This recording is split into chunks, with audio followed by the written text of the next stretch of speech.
రేవంత్ రెడ్డి ఇప్పుడు పిల్లలకు జాబ్ లేస్తాను. నా కొడుకు 20 చదువుతున్నాడు, 28 ఏళ్ళు ఉన్నాయి, జాబ్ లేదేం లేదు.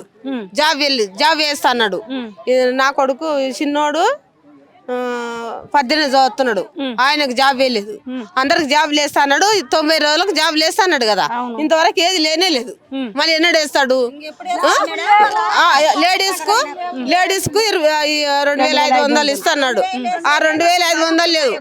ఆ బస్సులు ఎందుకు వేసిండు మాకు? మొగలు ఫ్రీ బస్ మాకేమొద్దు, ఫ్రీ బస్ వద్దు. మేము చిలకల పని చేసుకునేటోళ్ళం, మేము చిలకల పని చేసుకుంటాం. మేము బస్ చెప్తావా? కష్టపడి ఆకలి గొంతుకొని చదివించినాం కదా.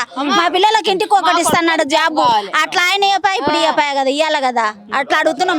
ఇప్పుడు వస్తే ఇంత, రేపైతే ఇంత ఇస్తా, ఇప్పుడు వస్తే ఇంత, ఇప్పుడు రేపైతే ఇంత అన్నాడు.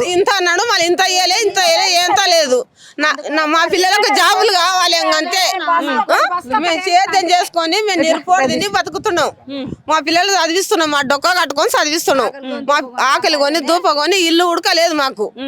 మళ్ళీ ఇండ్లు ఇస్తా అన్నాడు, 2 లక్షలు రుణమాఫీ చేస్తా అన్నాడు, చేయలేదు.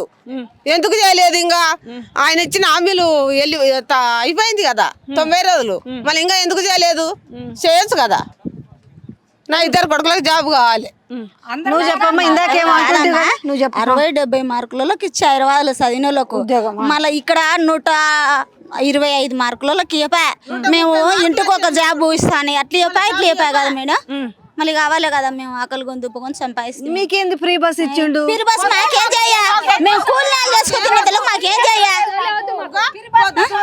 మేము రోజు చాలా నెలకు 4-5 వేల రూపాయలు మిగులుతున్నాయి ఆడోళ్ళు. వాటిని బాగా పొదుపు చేసుకొని పెట్టుబడి పెడుతున్నట్టుగా ఏం చేస్తున్నారు? ఎవరికి ఆయన ఇచ్చిండా? మాకు ఇచ్చిండా? 1 రూపాయి ఇచ్చిండు ఆయనకు. మాకు 1 రూపాయి ఇవ్వలే. మాకు ఫ్రీ బస్ మంచిగా లేదా? మేము పోతలేము, మాకు అవసరం లేదు. నమ్మకం చేసుకుంటాం, కూలీ లేకపోతే లేదు. మాకు బస్ అవసరం లేదు. మమ్మల్ని తంతుండ్రు, ఫ్రీ బస్లలో పోతుండ్రని లేను. మేము పోయే వాళ్ళను మా మొగుండ్లు మమ్మల్ని తన్నేస్తుండ్రు. మీ అమ్మోళ్ళ ఇంటికి వేసినా, పక్కోని ఇంటికి వేసినా మాకు తెలుస్తలే అని తంతుండ్రు మమ్మల్ని డైరెక్ట్ గా పోయేటోళ్ళను. మాకు సొంత ఊరు ఇదే ఊరు, బస్సు లేదు మాకు. మేము పోయేది ఉన్న ఈ ఊర్లోనే. మాకు బయటికి పోనీకి మాకు ఫ్రీ బస్సు లేదు. మా పిల్లలకు ఉద్యోగాలు కావాలి. నా బిడ్డ 10 చదివింది, నా కొడుకు 10 చదివిండు. ఇంతవరకు మాకు మేము మంగళవాళ్ళము. మాకు ఇంత కనీసం స్థలం గిట్టలేదు. గుడిసెకి అప్లై పెట్టుకున్నాం, గృహలక్ష్మి ఇస్తున్నారు, అది ఇయ్యలేదు. 6 గ్యారంటీలో ఒక్క అమలు ఉకంగా చేయలేదు. 2500 ఇస్తున్నారు, అది ఉకంగా ఇయ్యలేదు. రేవంత్ రెడ్డి మాత్రం చెప్పినవి పచ్చి అబద్ధాలు.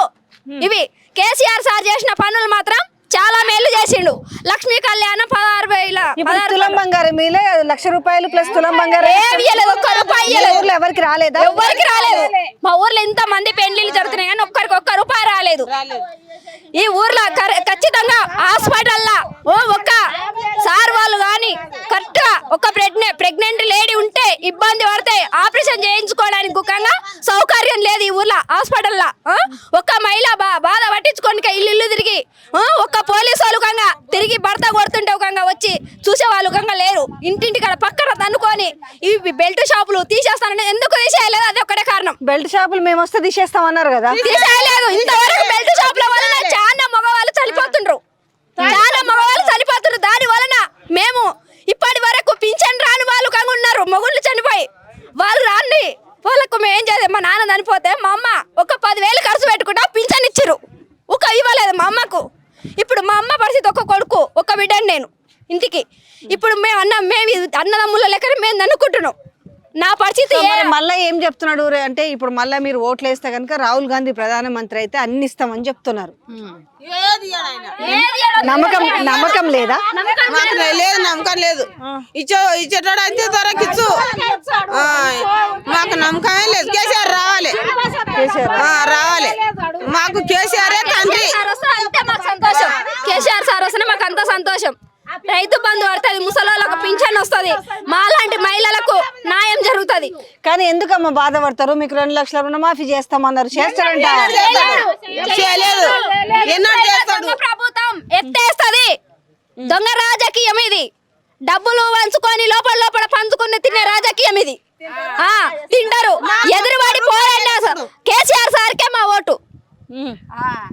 మాకు పింఛన్ ఇచ్చిండు నాదినాలు మేము మంచిగా హ్యాపీగా అన్ని మంచిగా వేసిండు మేము వేసేది సార్కేస్తున్నాం అప్పుడైనా సార్కేసినాం మేము ఎవరో వేసిన ఏతాలు వేసిన కానీ అప్పుడైనా మాకు పింఛన్ ఇచ్చిండు మాకు అనాథలం అని మేము కార్కేసినాం ఇప్పుడైనా కార్కేస్తాం 10 మంది ముందర వేస్తాం మేము మేము ధైర్యంగా ఓటేస్తాంత మాకు దమ్ముంది మా సొంత ఓటు ఓగాని కమ్ముకునేదంత అమ్ముడిపోయేదంత నీచమైన దేవత అనుకుని మేము దేవదారలేదు మా ఓటు అమ్ములు అయిన ఓటు కారు గుర్తుకే మా ఓటేస్తాం సార్నే గెలిపించుకుంటాం